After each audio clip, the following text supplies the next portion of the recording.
தெய்வத்தின் குரல் முதல் பாகம் அத்வைத்தம். சுவாமி நாமா? இல்லையென்றால்? ஜீவனும் பிரம்மமும் ஒன்றுதான் என்கிறார் ஸ்ரீ ஆதிசங்கர பகவத்பாதர்கள். அதாவது நாமேதான் சுவாமி என்கிறார். நான் தான் சுவாமி என்றுதான் இரண்யகசிபுவும் சொன்னான். அவனை சுவாமியே நரசிம்மமாக வந்து சம்ஹாரம் செய்யும்படி ஆயிற்று. ஆச்சாரியால் நாம் தான் சுவாமி என்று சொல்வது இரண்யகசிபு சொன்னது போலவா? இல்லவே இல்லை. நான் தான் சுவாமி என்று இரண்யகசிபு சொன்னபோது தன்னைத் தவிர வேறு சுவாமியே கிடையாது என்ற அகங்காரத்தில் சொன்னான்.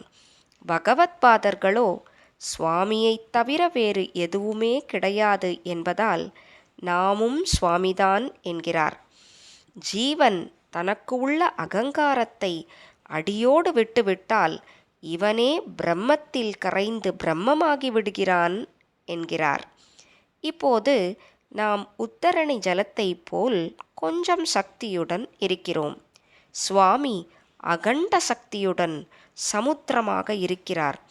அந்த சமுத்திரத்திலிருந்துதான் இந்த உத்தரணி ஜலம் வந்தது.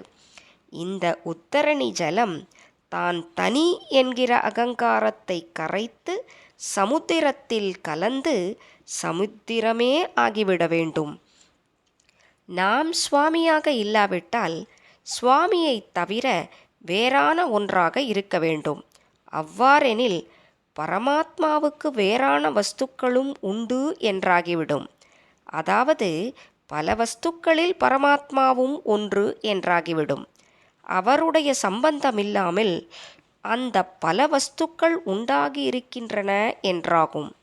இப்படி இருப்பின் அவர் பரமாத்மா சுவாமி என்பதே பொருந்தாதே. எல்லாமாக ஆன ஒரே சக்தியாக இருக்கிற மட்டும்தானே அவர் சுவாமி. எல்லாம் அவர் என்னும்போது நாம் மட்டும் வேறாக இருக்க முடியுமா?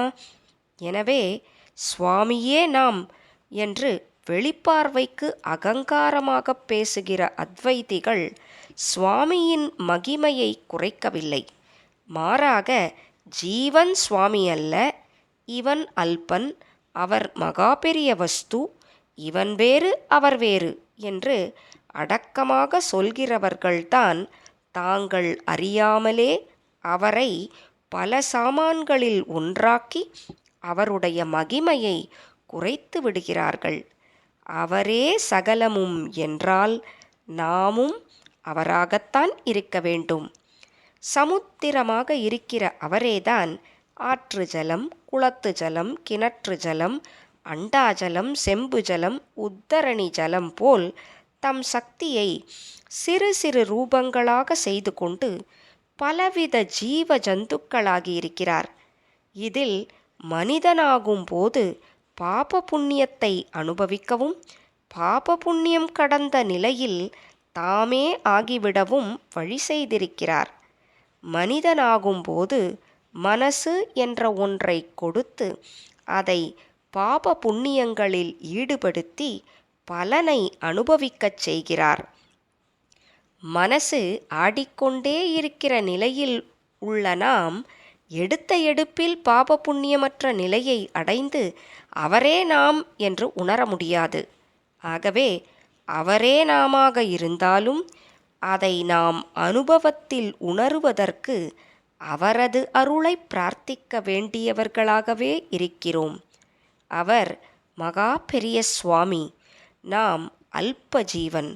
அவர் மகா சமுத்திரம், நாம் உத்தரணி ஜலம் என்கிற எண்ணத்தோடு ஆரம்பத்தில் பக்தியே செய்ய வேண்டியவர்களாக இருக்கிறோம். சுவாமி கொடுத்துள்ள மனசுதான் இப்போது நம்மை அவரிடமிருந்து பேதப்படுத்துகிறது. இந்த மனசை எடுத்த எடுப்பில் போ என்றால் போகாது. ஆகவே இந்த நிலையில் இதே மனசால் அவர் ஒருத்தரை மட்டும் பற்றி கொள்ள வேண்டும்.